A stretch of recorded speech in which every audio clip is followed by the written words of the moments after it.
माँ जी, वो लोग इंतजार कर रहे हैं। आपके बेटे का गुस्सा तो बढ़ रहा होगा।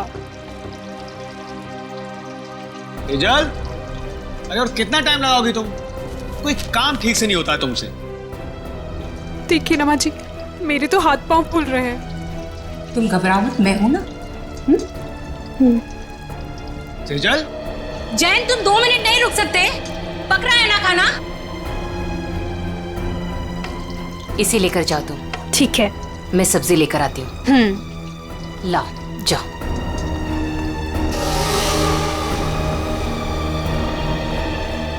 थैंक गॉड, आज खाना तो ठीक वक्त पर आ गया।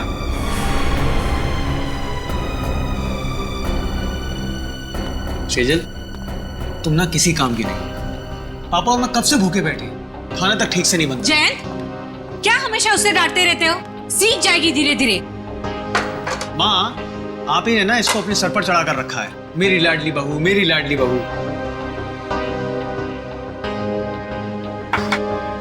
घबराओ मत, मैं हूं ना।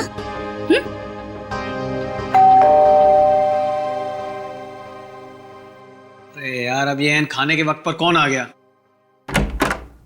हाँ सर, ये आपका पार्सल आया है। पार्सल? जी हाँ पर भेजा किसने? सर, एक तो आपने पड़ा हुआ पार्सल लेके आया हूँ और ऊपर से मुझसे ही सवाल कर रहे हैं। तो हमने अभी तक किसी को एड्रेस नहीं दिया, तो पार्सल कैसे आ गया? अरे भाई, 4 दिन हुए हमें यहाँ पर आए हुए, पार्सल कैसे आ सकता है? अरे बेटा, पार्सल पे नाम किसका है वो तो देखो। अरे माँ, नाम ही तो सफाचट है। ये लीजिए अपना पार्सल। चाहे आप इसे रखिए, चाहे इसे फेंक दीजिए, आपकी मर्जी। और ये लीजिए, यहाँ पर साइन कर दीजिए। पापा, इसके अंदर तो कुछ अजीब सी चीज है।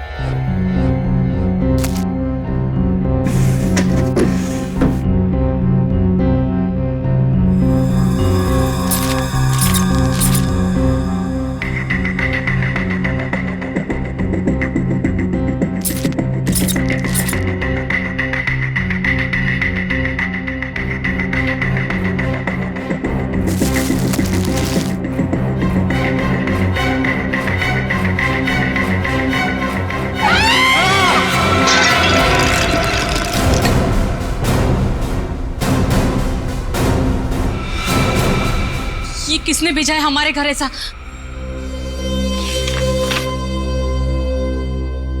चिट्ठी? आपको ये चिट्ठी इसलिए लिख रही हूं कि आपको बता सकूं कि आप कितने बड़े जल्लाद हैं। आपको जला देना चाहिए, गोली मार देनी चाहिए और नरक में सड़ाना चाहिए। जो आप मुझसे करवा रहे हैं वो गलत है। मैंने कर जरूर दिया है और आपको इस चिट्ठी के साथ भेज रही हूं।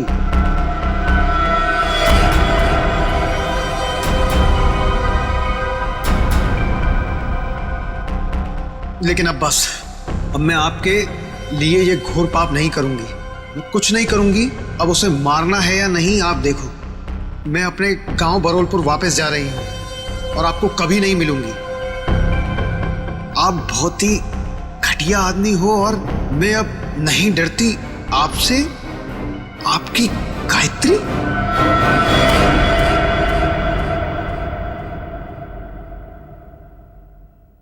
कौन है ये गायत्री? हाँ? देखो सेजल, मेरे ऊपर ये कोई गलत इल्जाम है। मैं नहीं जानता ये गायत्री कौन है। मेरे होते हुए कौन तुम्हारी गायत्री? और ये तोहफा दिया है तुम्हारी गायत्री ने तुम्हें? हाँ?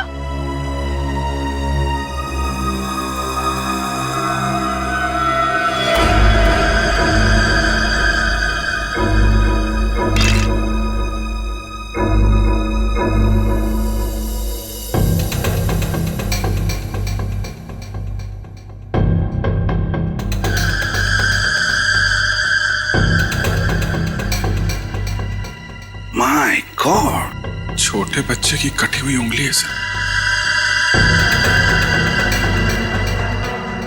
फॉर्मल्डिहाइड में रखी है, लगता है 5-6 दिन पुरानी होगी सर। उंगली काट के भेजा है, मतलब ब्लैकमेलिंग किडनैपिंग का केस लग रहा है सर।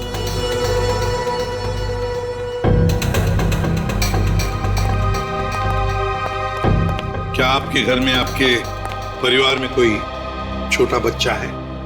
नहीं सर, हमारे यहाँ तो कोई बच्चा नहीं और ना ही ये पार्सल हमारा हो सकता है। लेकिन आया तो तुम्हारे घर पर ही ना। अगर इसी एड्रेस पर आया तो और किसी का कैसे हो सकता है? हाँ? चिट्ठी कहाँ है वो? सब जिसके लिए लिखी गई थी उसके पास ही होगी। अरे यार, क्यों मुझे मरवाने पर तुले हुई हो? सर, चिट्ठी।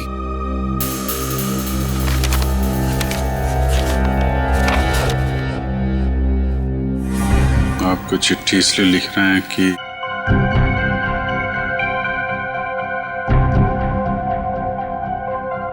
बहुत ठीक घटिया आदमी हो, और मैं नहीं डरती आपसे। आपकी गायत्री। सर, हमें नहीं पता ये चिट्ठी में ये लड़की क्या बात कर रही है, और हम गायत्री को नहीं जानते। सर, जिसे ये पार्सल मिलने वाला था उसका नाम तो लिखा था, मगर अब इसे पढ़ पाना बड़ा मुश्किल है। अच्छा, हाँ ठीक है, पता तो लगा ही लेंगे। लेकिन इस गायत्री ने एक छोटे बच्चे की उंगली काट कर यहां भेजी है आपके पास, और तुम लोग कह रहे हो कि तुम्हें कुछ पता नहीं ये गायत्री कौन है? तो क्या उसके सपने में आया ये आप लोगों का एड्रेस? मैं आपसे कह रही थी ना, ये घर मत खरीदो मत खरीदो। देखा भी क्या हुआ। तो क्या आप लोगों ने ये घर खरीदा है? कब खरीदा? सर, हम तो 4 दिन पहले ही यहाँ पर शिफ्ट हुए हैं। सर, कहीं ये पार्सल पहले वाले के लिए तो नहीं? कौन रहता था यहाँ पे? मेरा नाम धनराज है। 30 लाख तो क्या, तुम्हारे इस निकम्मे बेकार पति को मैं 30 फूटी कौड़ियां भी दे दूं। अब पापा क्या क्या बोले जा रहे हो? आप सोच भी रहे हो? सोहन इस घर के दामाद है, मेरे पति है। जैसे कि हीरा ढूंढ के लाई। एक तो मेरी मर्जी के बगैर शादी की, ऊपर से ये घर जवाई लाके बिठा दिया यहाँ पर। बस पापा, अब आप शांत हो जाइए, मत लेके इनके मुंह। वैसे भी आपका ब्लड प्रेशर बढ़ा हुआ है। और मोनिका, तुम दोनों भी जाओ यहां से। अब क्या हम अंदर आ सकते हैं? जी, आप लोग? हम लोग सीआईडी से हैं। सीआईडी? क्या? कहिए। आपका जो पुराना घर है जिसे आपने मिस्टर जयंत को भेजा है, वहां पे एक पार्सल आया है, उसके बारे में कुछ पूछताछ करनी है। भगवान, उंगली।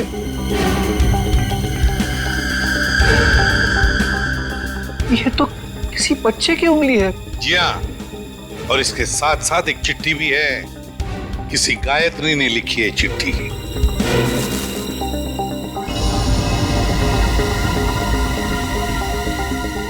कौन है ये गायत्री? सर, हमारे तो पूरे खानदान में कोई दूर दूर तक गायत्री नहीं है। सर, हमारे परिवार में कोई बच्चा नहीं है जिसकी ये उंगली है। बिना जान पहचान के कोई यूं ही ऐसी चिट्ठी भेज देगा क्या?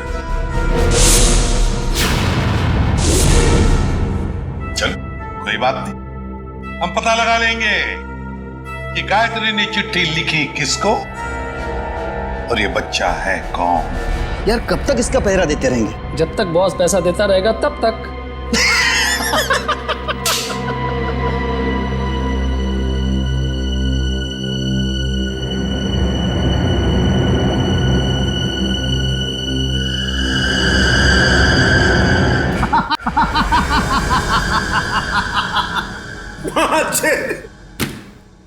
कटी हुई उंगली देखकर सदमा लगा इसे।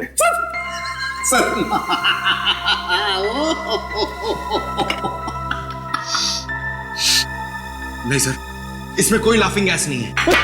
Laughing gas? ये देख साउंड के, तुझे हमने सिर्फ इतना बताया कि गायत्री नाम की एक औरत ने एक बच्चे की उंगली काट दी, तो तुझे हंसी के फव्वारे फूट रहे हैं।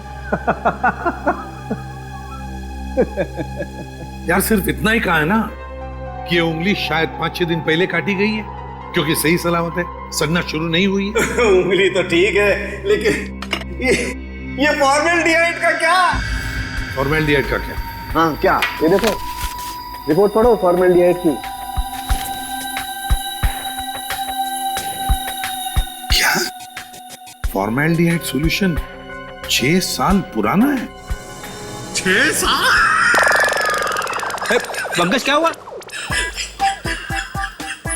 लगता है फॉर्मल्डिहाइड पी गया इसे।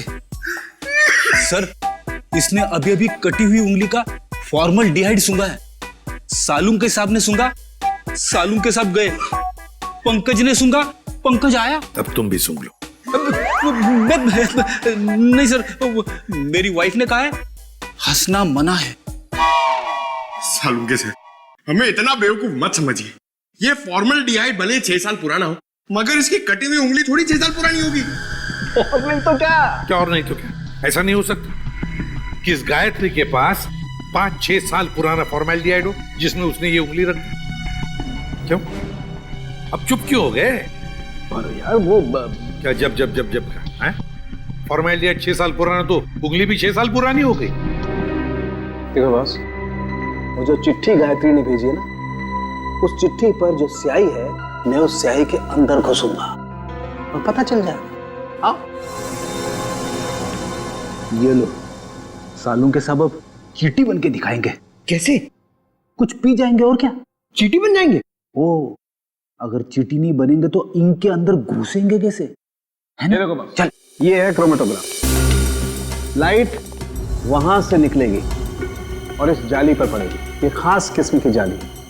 यहां पर लाइट का एक स्पेक्ट्रम बनेगा। लाइट हो जाएगी सतरंगी और इस फिल्टर पर पड़ेगी। ये खास किस्म का फिल्टर है जहां से सिर्फ एक खास किस्म की लाइट की रेज ही इस चिट्ठी पर पड़ेगी जो गायत्री ने लिखी। और वो लाइट इस चिट्ठी पर जो स्याही है, उस स्याही के अंदर घुस जाएगी।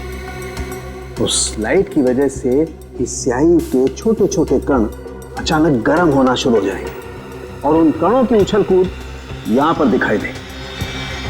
और ये इस कंप्यूटर के साथ जुड़ा हुआ है। दरअसल एक कंप्यूटर हमें पढ़ के बताएगा कि ये स्याही कितनी पुरानी है।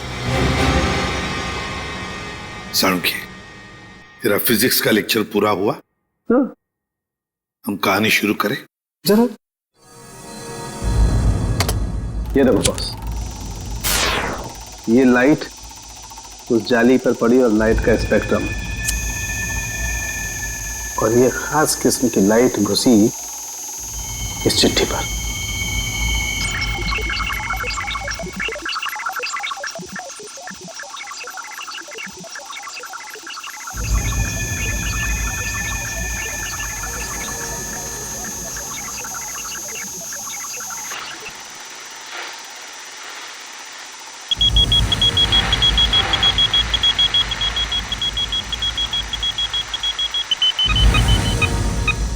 साल बस गायत्री ने चिट्ठी 6 साल पहले भेजी। गायत्री ने चिट्ठी लिखी 6 साल पहले और चिट्ठी पहुंची अब 6 साल बाद। सर, 6 साल पहले कटी हुई उंगली आज मिली। सर, न जाने इन 6 सालों में इस बच्चे के साथ क्या क्या हुआ होगा। हाँ, 12-13 साल का तो हुआ होगा बच्चा। सर, इस गायत्री को हम ढूंढ निकालेंगे। गायत्री को भी और उस बच्चे को भी। बरूरपुर जाने का इंतजाम करो। हम घर तो दिखा दे रहे हैं आप लोगों को गायत्री का, लेकिन 9 साल हो गए जब वो इस बरूरपुर से गायब हुई है। गायत्री के माँ बाप किसी से उसके बारे में कोई बातचीत नहीं करते हैं। इतना तो बता सकते हैं कि अभी वो कहाँ है, किसके साथ है? मुश्किल है साहब, पति पत्नी दोनों पूरे गांव से कटे रहते हैं, किसी से कोई बातचीत नहीं। लेकिन ऐसा क्यों? पता नहीं, हम तो उनके दरवाजे पर जाएंगे नहीं, और हमको नहीं लगता है कि आप लोगों के लिए वो दरवाजा भी खोलेंगे। टेलीग्राम किसने भेजा? टेलीग्राम गायत्री ने भेजा टेलीग्राम। गायत्री? सरिता रुक, सुन।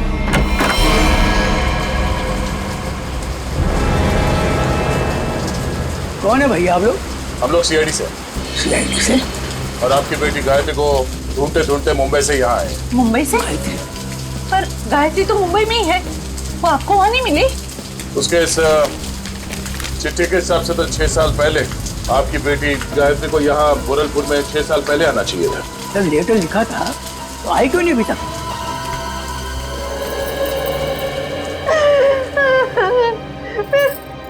कहाँ गई मेरी बच्ची? कहाँ गई मेरे बच्चे? देखिए, आप लोगों को गायत्री के बारे में जो कुछ भी मालूम है हमें बताइए, हम उसे ढूंढ निकालेंगे। हो सकता है वो किसी परेशानी में हो। हाँ? वो मुंबई में कहाँ रहती थी? पता नहीं साहब, मेरी गायत्री 18 साल की थी तो भागे मुंबई चली गई। वो हम लोगों ने उसको उम्मीद ही छोड़ दी। अचानक एक दिन उसने फोन किया कि उसने वहां किसी के साथ शादी कर ली। पूरे गांव के सामने हमारी इज्जत को मिट्टी में मिला दिया। ये बात है कब की? करीब 7 साल पहले की। उसके बाद आप लोगों का उनसे कोई संपर्क नहीं हुआ? एक बार उसने फोन किया था। उसने बताया कि वो बहुत बड़ी मुसीबत में फंस गई है। पर साहब, हम यहाँ से क्या कर सकते हैं? कैसी मुश्किल? पता नहीं साहब, वो खुद फोन करके ये बोलती थी, पापा मैंने आग की परेशानी मोल ले ली है। जिसके लिए उसने ये चिट्ठी लिखी थी उसी ने मुसीबत में डाल रखा होगा उसे। किस नंबर से फोन करती थी वो आप लोगों को? किसी दुकान से फोन आता था साहब, फिर अचानक फोन आना ही बंद हो गया मेरी बेटी का। तो आप लोगों ने पता करने की कोशिश नहीं की कि उसने फोन करना बंद क्यों किया? साहब, हमने कई बार वहां फोन किया और एक दिन दुकानदार ने बताया कि वो मैडम अब यहाँ पे नहीं आती, शायद वो मोहल्ला छोड़कर चली गई। तो आपने उसे ढूंढने की कोशिश नहीं की? नहीं मैडम। अच्छा, गायत्री के पति के बारे में कुछ पता है आपको? कोई पता नहीं साहब पति के बारे में। अच्छा, गायत्री का एक बेटा भी था ना? नहीं साहब, उसका कोई बच्चा नहीं था, वरना क्या वो अपनी माँ को नहीं बताती? ठीक है, आप हमें उस दुकान का नंबर दीजिए और गायत्री का फोटो भी हम पता कर लेंगे। ये क्या है, तेरे को बच्चे को तैयार करने में इतना समय लगता है? अरे आ रहा हूँ भाई, नए कपड़े पहना रहा हूँ। ठीक है, जल्दी आ। पता नहीं यार ये बॉस को भी क्या हो जाता है, हर महीने में एक नया कपड़ा पहनाकर उसका फोटो खींच के भेजने को कहते हैं। कमाल है। चल ना, ले तैयार हो गया। बेटा क्यों रो रहे थे? ये अंकल ने मुझे मारा। बेटा मत रो, अंकल को हम बाद में खूब मारेंगे। अब स्माइल दे, एक फोटो निकाल लेता हूं तेरा। सर पिछले 15 साल से हम धनराज के पड़ोसी थे सर। हम उसकी रग रग को जानते हैं सर। उसने जरूर कुछ गड़बड़ किया होगा, तभी तो अपना घर वो कोड़ियों के भाव बेचकर भाग गया। तो ये कुमार जी मोहल्ले में पूरी बात बताते समय घबरा रहे थे तो इनको यहाँ ले आए। सर हम मोहल्ले में उनके बारे में कुछ बोल नहीं सकते थे क्योंकि बड़े खतरनाक लोग हैं सर, वो हम सबकी जान भी ले सकते थे। हाँ सर, उसका बदमाश दामाद सोहन और वो खुद बुढ़ा धनराज, अगर वो डस भी ले ना सर तो कोई पानी ना मांगे। अच्छा, ऐसा क्या किया उन्होंने आपके परिवार के साथ? सर उनको समझना बहुत मुश्किल है, बहुत घटिया लोग हैं सर, एक नंबर के क्रिमिनल है सर। मेरी बेटी की हालत देखिए ना सर, धनराज के बेटे ने इसकी जिंदगी खराब कर दी। रणवीर ने? नहीं सर, हम रणवीर की बात नहीं कर रहे हैं, उसका छोटा बेटा अमन की बात कर रहे हैं सर। एक मिनट। उनके घर में हमने एक ही बेटा देखा, रणवीर। लेकिन धनराज का दूसरा बेटा अमन है, ये तो हमें किसी ने नहीं बताया। सर, उन्होंने भी आपको सच नहीं बताया। भगोड़ा है अमन। सर, उससे मेरी शादी होने वाली थी और सगाई के दिन ही वो मुझे छोड़कर भाग गया। पता नहीं कहाँ चला गया था। ये धनराज और उसका परिवार तो काफी शातिर निकला सर। गायत्री का फोटो दिखाओ इन्हें। सर, इसे कभी देखा उनके परिवार में? ये गायत्री? नहीं, कभी नहीं देखा। अच्छा, कोई बच्चा भी था उनके परिवार में? नहीं सर, कभी कोई बच्चा नहीं देखा। अभिजीत, ये अमन वाली बात मुझे गड़बड़ लगती है। क्या उस अमन के बारे में और कुछ बता सकती हो तुम? हाँ सर, अमन और उसके पापा की बिल्कुल नहीं बनती थी, इसलिए वो एक गोरेगांव के रेस्टोरेंट में काम करता था, फिर पता नहीं अचानक कहाँ गायब हो गया। अभिजीत, तो गोरेगांव में जाकर पता लगाओ किस होटल में ये अमन काम करता था। ये तो बहन जी हैं। बहन जी? हाँ साहब, सीधी सादी सी थी, हमेशा दुखी दुखी रहती थी, तो मैं इन्हें बहन जी कहता था। करीब 5-6 साल हुए हैं, अब मेरी दुकान पे नहीं आती हैं। आप बता सकते हैं कि वो इतना दुखी क्यों रहते थे? मैडम मुझे नहीं मालूम, ये तो उनके पति ही बता सकते हैं। आप उनके पति को जानते थे? नहीं साहब, उनके पति को तो कभी देखा नहीं, लेकिन अक्सर हर दूसरे दिन बहन जी मेरी दुकान पर अकेली ही आती थी। यहाँ से अपने गांव फोन करती थी, अपनी जरूरत का सामान लेती थी और चली जाती थी। उसके साथ कोई बच्चा भी आता था 5-6 साल का? नहीं साहब, मैंने कभी कोई बच्चा नहीं देखा इनके साथ। अच्छा, ये बहन जी रहती कहाँ पर थी? साहब अगर मुझे इनके घर का पता मालूम होता तो मैं अपने उधार के 2500 रुपए वसूल नहीं कर लेता इनसे। सर अगर ये गायत्री हर दूसरे दिन यहाँ फोन करने आती थी तो इसका मतलब तो यही है ना कि कहीं आसपास ही रहती होगी। इतनी वाहियात फिल्म थी ना कि मैं तो पूरी पिक्चर में ही सोता रहा। क्या बात कर? तो और क्या इतनी बकवास? अरे एकदम बकवास। अरे समझ सुनो, आप करना जरा ये फोटो देखिए। आप लोग इस औरत को पहचानते हैं? भाई साहब आप किसी और से जाके पूछ लीजिए ना, आप देख नहीं रहे हम लोग बातचीत कर रहे हैं। अरे भाई साहब 1 मिनट फोटो देख लोगे तो क्या जाएगा आपका? क्यों भाई, जबरदस्ती है बताना। आप जबरदस्ती समझो या फिर मजबूरी, जरा ये फोटो देख के पहचानिए। हम लोग सीआईडी से। जी हाँ, सीआईडी से। अब देखिए और बताइए। ये औरत, ये तो वही है ना सर, इसकी वजह से मेरे को बहुत मार पड़ी है सर। मैं इसके बारे में आपको कुछ भी नहीं बता सकता। मैं तो जा रहा हूँ भाई, मैं जा रहा हूँ। अरे सुनो भाई साहब। अरे नहीं भाई, अरे रुको। अरे नहीं गायत्री को आप लोग ढूंढ रहे हैं। मगर इसमें हंसने वाली कौन सी बात है? अरे मैडम, गायत्री के बारे में हर आदमी कुछ न कुछ नई बात बताएगा आपको। मतलब? अरे साहब उसको समझना बहुत मुश्किल था। गुंडे उसकी देखभाल करते थे, और तो और साहब उसको कोई आंख उठाकर नहीं देख सकता था, न ही उससे बात कर सकता था। वो रहती कहाँ थी? अभी तो कोई उसके घर में नहीं रहता, पिछले 6 साल से खाली पड़ा है। पता नहीं वो लोग कहाँ चले गए। कोई नहीं, हम देख लेंगे। ये बताओ कि उसका घर कहाँ है? वो रहा गायत्री का घर।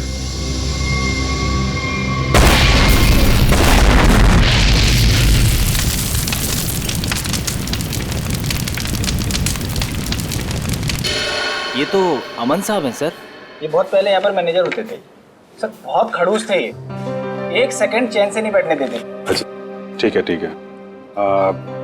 उनके बारे में हमें कुछ और बता सकते हो? हाँ साहब, सुना है कि इनके पिताजी के साथ इनकी बिल्कुल नहीं बनती थी, इसीलिए वो इतने बड़े बाप की औलाद होने के बाद भी यहाँ काम करते, और फिर किसी रईस लड़की से उन्होंने शादी कर ली और फिर शायद वो बेंगलोर चले गए। और क्या सर, करीब 6 साल पहले एक कार एक्सीडेंट में वो, उनकी पत्नी और उनका बेटा मारे गए। तीनों मार गए? सर सुना तो ऐसा ही था। उनकी पत्नी का नाम गायत्री था क्या? नहीं सर, गायत्री तो नहीं था, नाम तो कुछ और था सर। पहले याद था पर अब याद नहीं आ रहा। मैं तुमने बताया उनका बेटा भी था? हाँ सर, करीब 5-6 साल का था जब वो एक्सीडेंट हुआ था। Thank you very much. वो उंगली 5-6 साल पहले की कटी हुई है, किसी 5-6 साल के बच्चे की है, और अमन के बेटे का एक्सीडेंट भी 5-6 साल पहले हुआ था, और वो चिट्ठी भी 5-6 साल पहले लिखी है। तो ये बच्चा तो पोता निकला धनराज का। कहीं ऐसा तो नहीं कि ये बच्चा भी जिंदा हो? मुझे भी ऐसे ही लग रहा है। जरा बैंगलोर फोन करो और पुलिस स्टेशन से एक्सीडेंट के सारे रिकॉर्ड मंगवा लो। इस गायत्री का कुछ ना कुछ लेना देना है धनराज परिवार से। और ये धनराज सारी बातें हमसे छिपा क्यों रहा है?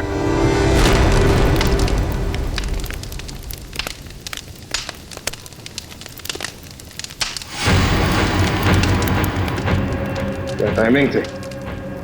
हम लोग यहाँ गायत्री के घर पहुंचने ही वाले थे कि किसी ने यहाँ पे बॉम्ब ब्लास्ट कर दिया। सर ये ठंडे बस्ते में पड़ा हुआ मामला नहीं लगता है। लगता है बच्चा अभी भी जिंदा है और ये मुझे हम पे नजर रखे हुए था, इसीलिए उसे पता लग गया कि हम गायत्री के बारे में पूछताछ कर रहे हैं। हाँ, मगर ऐसी क्या चीज थी यहाँ जो मुजरिम चाहता था कि हमारे हाथ न लगे? ये घर सालों से बंद पड़ा है, गायत्री यहाँ पे रहती भी नहीं है, फिर ये धमाका करने की क्या जरूरत थी? जरा देखो आसपास, देखो कोई सुराग मिलता है।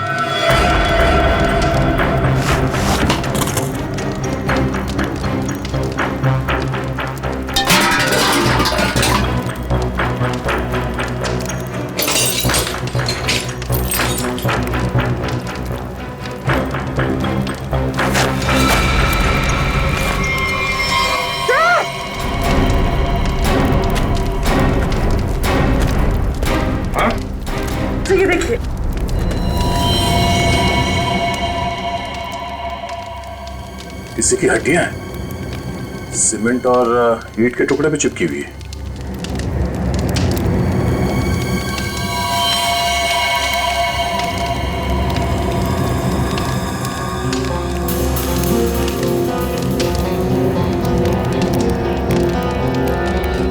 इतनी सारी हड्डियां, लगता है यहाँ पे किसी की लाश को गाड़ दिया गया था और उस कंकाल को नष्ट करने के लिए ब्लास्ट किया गया।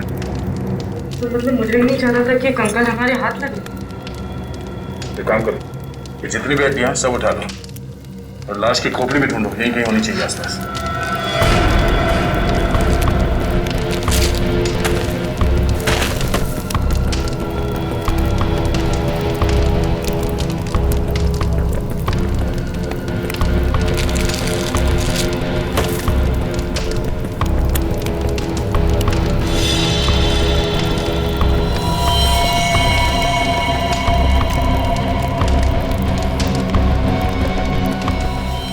ये देखो, मिल गई खोपड़ी।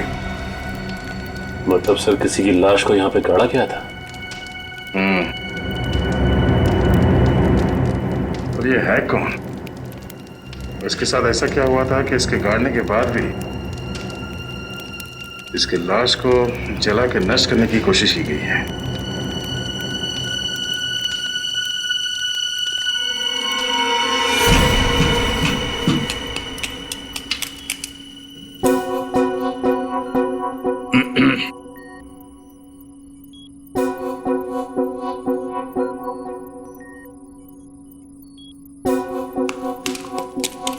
सालुंखे, तू एक ही हड्डी निकालते रहे ना, हम यहाँ खड़े खड़े भजन करते हैं। हाँ? बॉस, आप वक्त से पहले आकर के खड़े हो गए मेरे सर पे। ये हड्डियां किसकी है बता? ये हड्डियां एक लड़की की है। सर, गायत्री के घर में लड़की की हड्डियां? कहीं कहीं हड्डियां गायत्री की तो नहीं? पता नहीं गायत्री की हैं या नहीं है, ये तो तभी पता चलेगा जब हम इस खोपड़ी पर चेहरा बना लेंगे। हाँ, वैसे एक बात बताऊं, ये हड्डियां किसी 30 साल की उम्र की औरत की हड्डियां हैं, क्योंकि इन हड्डियों की डेंसिटी ज्यादा बदली नहीं है और औरतों में 30 साल के बाद ही बदलाव आता है। तो फिर डॉक्टर सालुंखे, क्या हम इस खोपड़ी पर चेहरा बनाना शुरू करें? क्यों नहीं?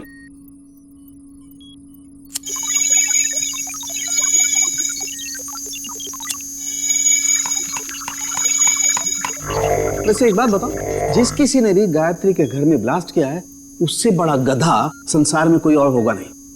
वो क्यों? सिंपल सी बात है, अगर वो ब्लास्ट नहीं करता तो ये खोपड़ी बाहर नहीं आती, और अगर ये खोपड़ी बाहर नहीं आती बॉस, तो हम इस खोपड़ी पर चर्चा नहीं कर रहे होते।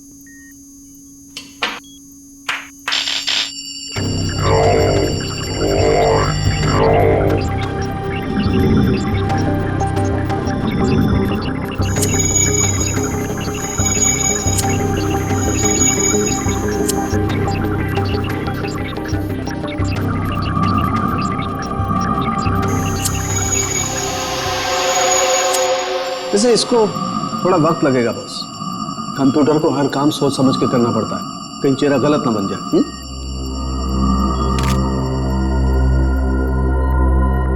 माय गॉड, ये क्या है? ये देखो बॉस, ये तो सोना है, गोल्ड।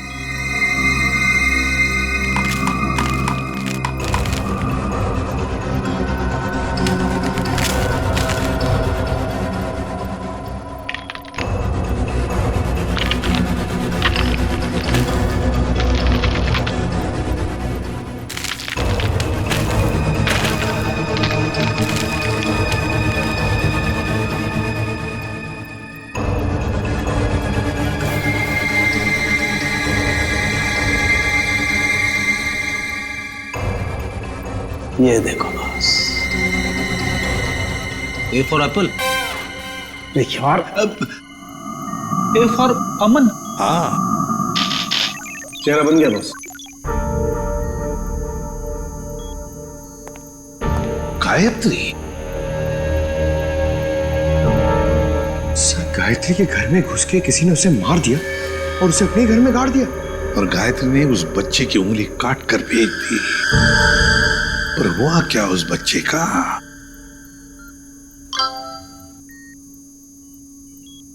सर बैंगलोर पुलिस ने एक मेल भेजा है। लिखा है कि 6 साल पहले अमन अपनी वाइफ के साथ कहीं जा रहा था, कार पहाड़ से नीचे गिर गई और कार में आग लग गई। हाँ, मगर इस फोटो में बच्चा भी है।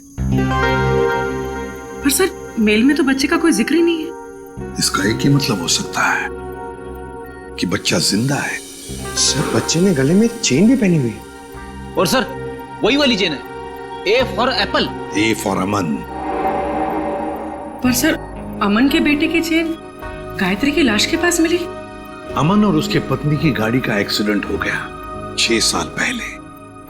गायत्री ने उनके बच्चे को पकड़ लिया, उसी की उंगली काट कर भेज दी। पर अब तो गायत्री ही नहीं रही, तो फिर वो बच्चा कहां गया?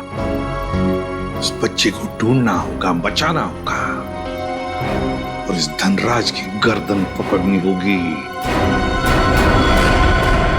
बस बबलू ने एक निवाला खा लिया ना तो हमारा काम हो जाएगा।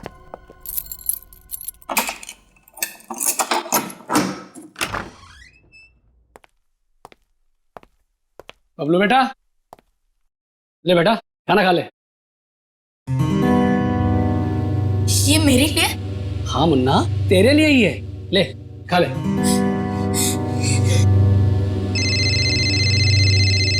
बॉस? हाँ बॉस। हाँ बस निकल ही रहे। हाँ बॉस, आपका काम हो गया बॉस। चल निकल। चल। धनराज जी, क्या कह रहे थे आप लोग? कि आपको उंगली के बारे में कुछ पता नहीं, गायत्री कौन है किसी को कुछ नहीं मालूम, आपके पूरे परिवार में कोई बच्चा है ही नहीं, तो फिर क्या ये झूठ पे झूठ बोलते रहे आप। आपको मालूम था वो उंगली किस बच्चे की है। आप जानते थे गायत्री ने एड्रेस लिखने में कोई गलती नहीं की।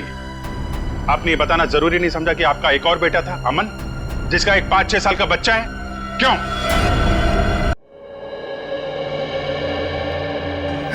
सर, जब मैंने उंगली देखी थी तो मुझे लगा था कि वो शायद पोते की हो सकती है। सर बचा लीजिए उसे, सर बचा लीजिए, सर प्लीज बचा लीजिए उसे। वो किसी की कैद में है पिछले 6 साल से। उसने कहा है कि जब तक मैं उसे पैसे देते रहूं तब तक वो उसे जिंदा रखेगा। सर उसने मुझे धमकी दी है कि अगर मैं किसी को बताऊं तो मेरे बबलू को मार देगा। पापा, अमन का बेटा जिंदा है और आपने हमें भी नहीं बताया। मैं नाराज था अमन से। उसने भी मेरे मर्जी के खिलाफ शादी की थी, पर 5 साल के बाद उसका मुझे फोन आया और उसने माफी मांगी, तो मैं किसी को बिना बताए बेंगलोर चला गया। फिर पोते बबलू को गले लगाया, उनको घर वापस आने को कहकर मैं वापस आ गया। मुझे क्या पता था कि वहां से आते आते उनका एक्सीडेंट हो जाएगा। लेकिन बबलू उस एक्सीडेंट में बच गया है ना? मुझे लगा था कि उन दोनों के साथ बबलू भी नहीं रहा, पर एक दिन किसी आदमी का मुझे फोन आया। उसने बबलू की आवाज मुझे फोन पर सुनवाई और कहा कि जब तक मैं उसे 10 लाख रुपया महीना देता रहूंगा तब तक बबलू जिंदा रहेगा। आपको ये कैसे लगता था कि उन्होंने बबलू को जिंदा रखा होगा? सर वो हर महीने मुझे बबलू के फोटोग्राफ्स भेजता रहा सर।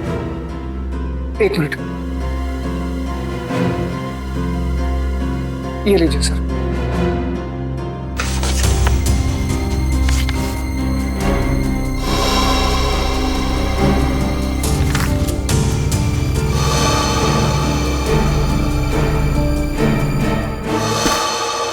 आपने उस किडनैपर का फोन नंबर तो नोट किया होगा ना? नहीं सर, वो हर बार अलग अलग नंबर से फोन करता रहा।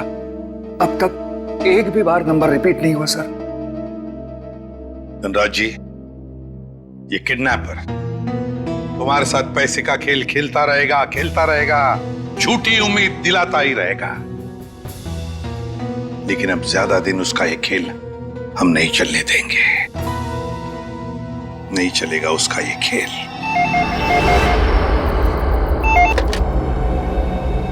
हेलो धनराज जी, मैं सोच रहा हूँ कि आपका पोता मैं लौटा दूं। ओह, तुम हो?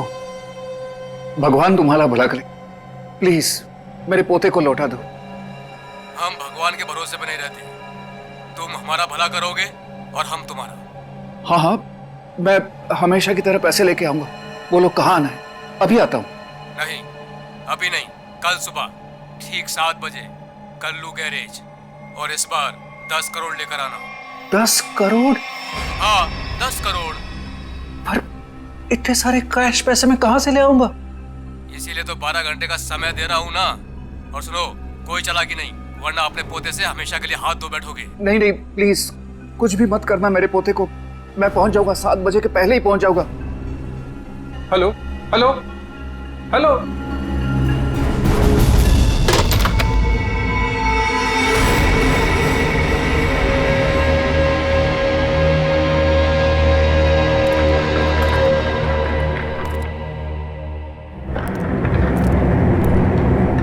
कल्लू गैरेज ही तो बोला था, यहाँ तो कोई नहीं है। हेलो हेलो, कोई है? पापा। रणवीर, रणवीर तुम यहाँ क्यों आए?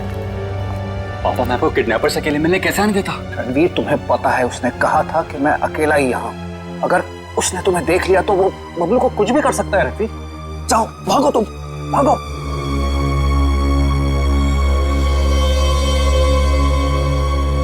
पापा, अगर मैं ही यहां से चला गया तो आपको आपके लाडले पोते से कौन मिलाने वाला है? क्या? तुम? जी हाँ, मैं ही आपके पोते को 6 साल से पाल रहा हूं। क्या कह रहे हो रणवीर? तुम ऐसे कैसे कर सकते हो? मैं तुम्हें... अरे पापा, आराम से, शांति, नहीं तो ब्लड प्रेशर हाई हो जाएगा। आपका पोता बिल्कुल ठीक ठाक है। ले आओ रे।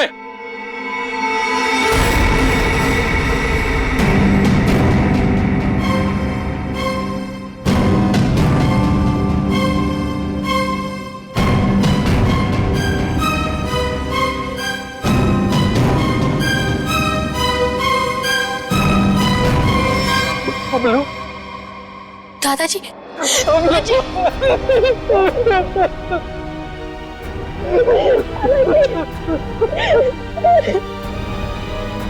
मैं आ गया हूं। तुम्हें कोई कुछ नहीं करेगा। चलो घर चलते। अरे रुकिए पिताजी, रुकिए। जाते जाते जरा इन कागजात पे साइन करते जाइए, देख लीजिए। वो क्या है ना कि ये सब हो जाने के बाद आप और मैं एक साथ तो रह नहीं सकते, तो आपका घर और फैक्ट्री मेरे नाम कर जाइए और दफा हो जाइए। तो जैसे विश्वासघातकी को तुम्हें एक फूटी कौड़ी भी नहीं दूंगा। दोगे पापा, दोगे। जब आप बिना देखे अपने पोते के लिए करोड़ों रुपए दे सकते हो, तो देखने के बाद तो इतना दे ही दोगे। नहीं मिलेगी, एक फूटी कौड़ी भी नहीं मिलेगी। अच्छा, देखते। क्या कर रहे हो? सोच लीजिए। दादाजी नहीं। बुढ़े साइन कर, दोबारा मौका नहीं दूंगा।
सोने का अंडा देने वाली मुर्गी का पेट काटने चले थे तुम। सारे अंडे एक साथ चाहिए थे, हैं?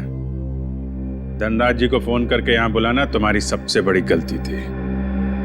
गायत्री ने वो चिट्ठी इसी जल्लाद के लिए लिखी थी। इसने शादी की थी उससे। अब बता, क्यों किया तूने ये सब? कोई औलाद नहीं थी इनकी, तभी इन्होंने मुझे गोद लिया था। लेकिन फिर अमन के हो जाने के बाद मैं इन पर बोझ बन के रह गया था। रणवीर, मैंने तुम्हें कभी अमन से कम नहीं समझा बेटे। झूठ बोल रहे हो तुम। अमन ने इनकी मर्जी के बगैर शादी की थी और वो घर छोड़ के चला गया।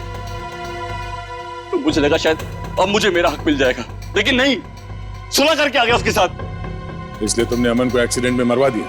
हाँ, लेकिन उस एक्सीडेंट में अमन का बेटा अंकित बच गया था।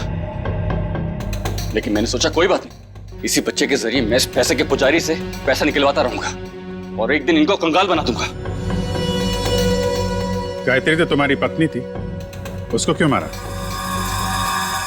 सर, मुझे लगा वो अंकित को मेरे हिसाब से संभाल लेगी, लेकिन नहीं, उसे उस पर दया आने लगी। मेरे इतने दबाव देने के बाद ही उसने इसकी एक उंगली काटी थी और उसके बाद वो मुझे धमकाने लगी। कहती है कि अंकित को जल्दी से घर छोड़ दो वरना मेरा भांडा फोड़ देगी, मेरा, अपने पति का। इसलिए तुमने उसे भी मार के वहां घर में गाड़ दिया? हाँ,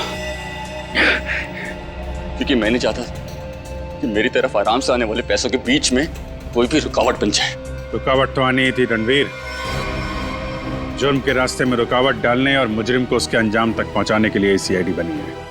3-3 खून करने और बच्चे की किडनैपिंग के जुर्म में जेल की सलाखों के पीछे सड़ना होगा जब तक फांसी का ऑर्डर नहीं आता।